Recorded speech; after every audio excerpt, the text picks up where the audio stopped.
तर आब्या घरला आलता ना, मला म्हटलं चल भाऊ आमच्या घराकडे जायचं आहे. स्वतःच इंजिनियर आहे त्यामुळे काही विषय नाही. सोडा बाथरूमचं काम चालू ते बघायला जाऊया चल म्हटलं. मग ते बघितलं आम्ही आणि तिथं आम्ही इचलकरंजीला जाणार होतो. आब्या एका क्लायंट संग बोलणार होतो, तिकडे जायचं होतं आमासनी. तिकडं जाऊन आलो आणि असं शेंगा खात का नाही मला कोल्हापूरला पण जायचं होतं. मग हर्षाला म्हटलं गाडी तू घे भावा, कारण की मला जरा कंटाळा आलाय. हर्षाने गाडी घेतला आणि डायरेक्ट आम्ही पोहोचलो कुठं का कोल्हापूरमध्ये. तर काम मारून झाल्यानंतर रंकाळ्यावर पण बसलो बघा आम्ही.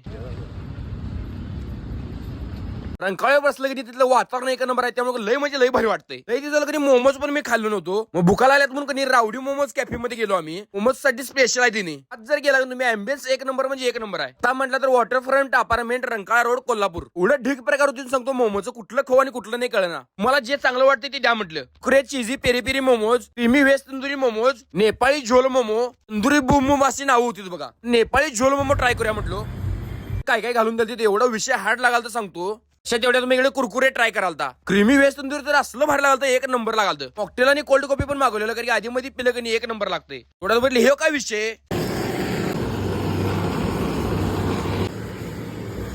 असं काय वरती जाळ मारालता, हे तर कधी वांड म्हणजे वांड लागालतं. सगळ्यात जास्त आवडलं ते म्हणजे तंदुरी गबरू कुल्लड मोमोज आवडलं बघा. कारण कोल्हापूरमध्ये कधी मला वाटतं सगळं यांच्याकडेच मिळते. असलं सगळं खाऊन झाल्यानंतर कधी वरच्या साईडला पण बघूया म्हटलं. वरच्या साईडला असं बर्थडे सेक्शन आहे, ते तुम्ही बर्थडे करू शकता. ची अॅनिव्हर्सरी ऑफर पण चालू आहे. स्विगी झोमॅटोला पण आहेत. यांच्या पेजला फॉलो केलं तर 10% डिस्काउंट आहे.